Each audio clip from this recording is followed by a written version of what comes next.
ओम शांति। बाबा ने एक आज मुरली में पॉइंट दिया कि बच्चे आँखें बहुत धोखा देती हैं, इनकी संभाल करो। और दृष्टि जिसकी अच्छी है वो अंतरात्मा से भी अच्छा हो जाता है, क्योंकि दृष्टि अच्छा भी बनाती है और बुरा भी बनाती है। इसीलिए गांधी के 3 बंदरों में याद आता होगा कि एक है कि नो सी इविल, किसी को देखना ही नहीं है। तो क्यों ऐसा है? क्योंकि जब हम कहीं देखते हैं, किसी को देखते हैं, नज़र हो सकता है अच्छे पर पड़े या फिर बुरे पर पड़े, लेकिन हमें ऊपरी चीज़ें तो दिखाई पड़ती हैं लेकिन आंतरिक चीज़ें दिखाई नहीं पड़ती हैं। तो उसका हमको घाटा भी पड़ सकता है, लाभ भी हो सकता है, लेकिन घाटा ज़्यादा पड़ता है। क्यों?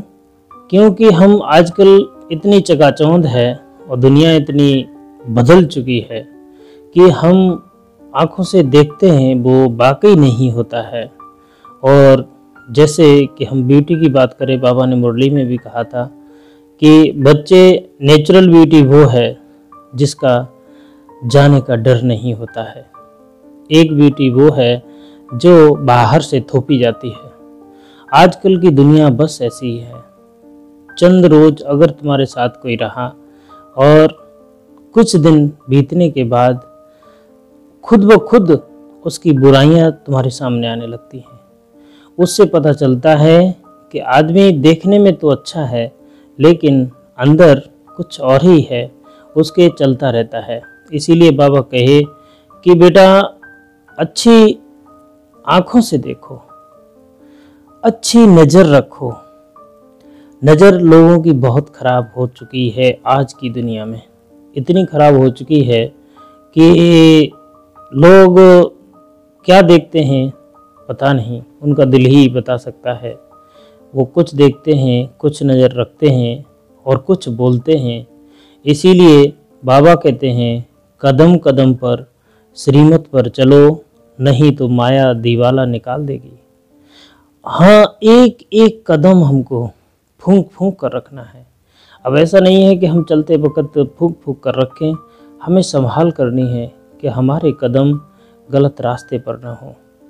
कोई ऐसा रास्ता हो जो हम सोचते हों और वो वैसा होता ही नहीं या होना ही नहीं है और वो हमको गलत दिशा में ले जाए, वो हमारी ज़िंदगी को तबाह करने वाला होगा। बाबा मुरली में रोज़ हमको बताते हैं बच्चे कैसे चलना है, क्या देखना है, क्या सुनना है, क्या बोलना है। कदम कदम पर श्रीमत पर चलो, नहीं तो माया दीवाला निकाल देगी। ये आँखें बहुत धोखा देती हैं, इनकी बहुत बहुत संभाल करो। प्रश्न किया बाबा ने कि किन बच्चों से माया बहुत विकर्म कराती है? यज्ञ में विघ्न रूप कौन है? उत्तर है कि जिन्हें अपना अहंकार रहता है उनसे माया बहुत विकर्म कराती है। ऐसे मिथ्या अहंकार वाले मुरली भी नहीं पढ़ते। ऐसे गफलत करने में माया थप्पड़ लगाए वर्थ नॉट पैनी बना देती है। यज्ञ में विघ्न रूपों वही हैं जिनकी बुद्धि में झुगमुई की बातें रहती हैं, वह बहुत खराब आदत है। ऐसी बहुत घटनाएं हैं कि सेंटरों पर भी ऐसे बच्चे आ जाते हैं कि उनका उद्देश्य कुछ अलग है और उस उद्देश्य के बाबा कहते हैं रूहानी बच्चों को बाप ने समझाया हुआ है। यहाँ तुम बच्चों को इस ख्याल से ज़रूर बैठना होता है, यह बाप भी है, टीचर भी है, सुप्रीम गुरु भी है, और यह भी महसूस करते हो कि बाप को याद करते पवित्र बन जाकर पवित्र धाम में पहुँचेंगे। बाबा कहते हैं कि तुमको इतनी संभाल करनी चाहिए अपनी कि बच्चे तुम क्या बन रहे हो। पवित्र देवता बनना कोई आसान काम नहीं है। ये ऐसा नहीं है कि हम मेहनत कर लेंगे तो डॉक्टर बन गए, इंजीनियर बन गए, कुछ और बन गए। नहीं, ये बहुत ऊंची कमाई है, बहुत अलग है। इसीलिए बाबा कहते हैं पवित्र बन जाकर पवित्र धाम में पहुँचेंगे। बाप ने समझाया है कि पवित्र धाम से ही तुम नीचे उतरे हो। पहले तुम सतो प्रधान थे, फिर सतो रजो तमो में आए। अभी तुम समझते हो हम नीचे गिरे हुए हैं, भल तुम संगम पर हो, परंतु ज्ञान से तुम यह जानते हो हमने किनारा कर लिया है।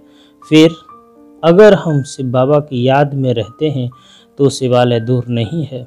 शिव बाबा की याद ही नहीं करते हो तो शिवालय बहुत दूर है। सजाएं खानी पड़ती है ना, तो बहुत दूर हो गया। तो बाप बच्चों को कोई जास्ती तकलीफ नहीं देते हैं। एक तो बार बार कहते हैं मनसा वाचा कर्मणा पवित्र बनना है। हमें मन में भी कोई कुरीति, कोई व्यवहार, दुर्व्यवहार किसी के साथ नहीं करना। वाचा में भी हमारा बोल ऐसा हो जैसे कि बाबा बोलते हैं ना, दादियाँ बोलती हैं, प्रेम उमड़ता है। एक एक शब्द आदमी को अंदर से हिला देता है। बाबा ने समझाया है ध्यान और योग बिल्कुल अलग हैं। योग अर्थात याद, आंखें खुली होते याद कर सकते हो। ध्यान को योग नहीं कहा जाता। ध्यान में जाते हो तो उनको न या ज्ञान न योग कहा जाता है। ध्यान में जाने वालों पर माया भी बहुत बार करती है, इसीलिए इसमें बहुत खबरदार रहना होता है। बाप के कायदे अनुसार याद चाहिए। कायदे के विरुद्ध कोई काम किया तो एकदम माया गिरा देगी। ध्यान की तो कभी इच्छा भी नहीं रखनी है। इच्छा मात्रम अविद्या। तुम्हें कोई भी इच्छा नहीं रखनी है। बाप तुम्हारी इच्छाएं बिन मांगे ही पूरी कर देते हैं। अगर बाप की आज्ञा पर चलते हो, अगर बाप की आज्ञा का उल्लंघन कर उल्टा रास्ता लिया तो हो सकता है स्वर्ग में जाने के बदले नरक में गिर जाएं। गायन भी है, गज को ग्राह ने खा लिया। बहुतों को ज्ञान देने वाले, भोग लगाने वाले आज हैं नहीं, क्योंकि कायदे का उल्लंघन करते हैं तो पूरे मायावती या मायावी बन जाते हैं। डीडी बनते डेविल बन जाते हैं। इसीलिए इस मार्ग पर खबरदारी बहुत चाहिए। अपने ऊपर कंट्रोल रखना होता है। बाप तो बच्चों को सावधान करते हैं, श्रीमत का उल्लंघन नहीं करना है। आश्रीमत पर चलने से ही तुम्हारी उतरती कला हुई है। कहाँ से एकदम कहाँ पहुँच गए, एकदम नीचे पहुँच गए हो। अभी भी श्रीमत पर न चले, बेपरवाह बने तो पदभ्रष्ट बन जाएंगे। बाबा ने कल भी समझाया, जो कुछ श्रीमत के आधार विगर करते हैं तो बहुत डिससर्विस करते हैं। विगर श्रीमत करेंगे तो गिरते ही जाएंगे। बाबा ने शुरू से माताओं के निमित्त रखा है। क्यों? कलश भी माताओं को मिलता है। वंदे मातरम गाया हुआ है। बाबा ने भी माताओं की एक कमेटी बनाई, उन्हों के हवाले सब कुछ कर दिया।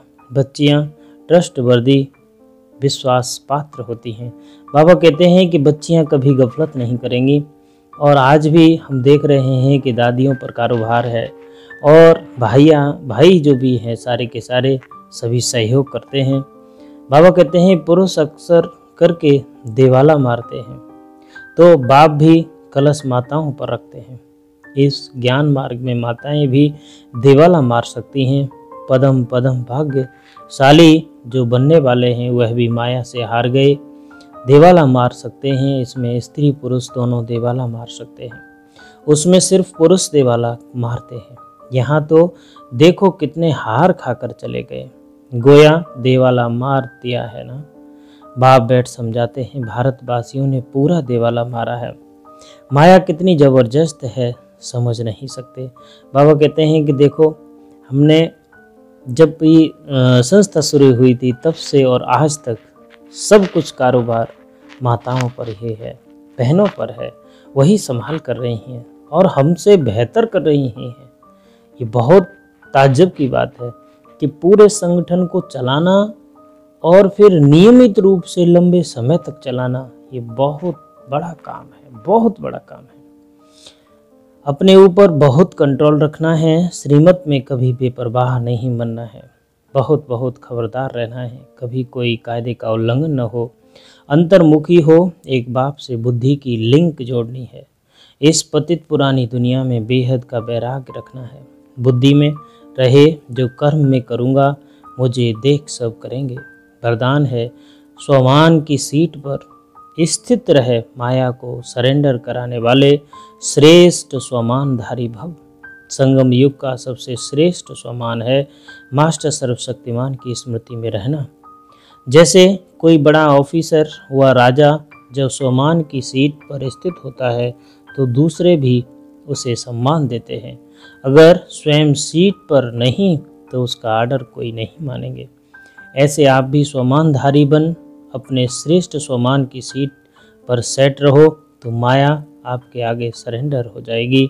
स्लोगन है कि साक्षीपन की स्थिति में रह दिलाराम के साथ का अनुभव करने वाले ही लवलीन आत्मा है। ओम शांति।